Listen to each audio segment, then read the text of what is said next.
En 2022, Franck Giletti avait fait 34% au premier tour, plus de 56% au second. Et aux yeux de tous les observateurs, le patron varois du Rassemblement national est le favori du scrutin. Bonjour, Franck Giletti, votre député sortant, ça va? Le plus grand ennemi pour moi, c'est l'abstention. Voilà. C'est que les gens n'aillent pas voter. Quand les gens votent, nous gagnons. Ça s'est vu, chaque fois qu'il y a des fortes participations, nos scores sont élevés. Il faut aller voir les gens, les mobiliser, d'où l'intérêt de cette campagne, de cette campagne de proximité. Il y a 2 ans, Franck Giletti avait battu la candidate de la majorité présidentielle, remplacée pour cette élection par Fabrice Albert. Ce centriste de l'UDI est en effet soutenu par Renaissance, soutien macroniste visiblement difficile à porter.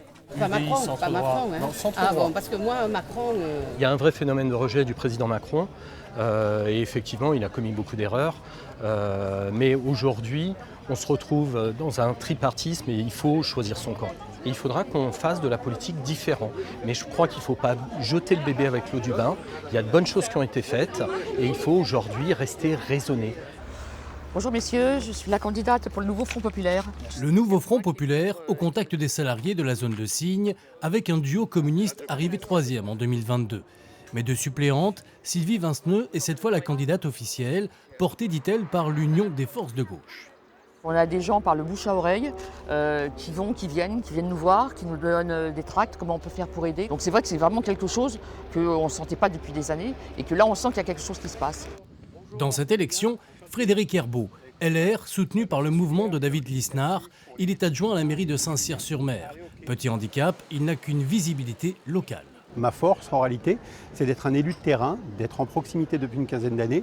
Et aujourd'hui, donc, je suis à même de pouvoir transposer ce que je fais sur ce territoire au niveau de la circonscription.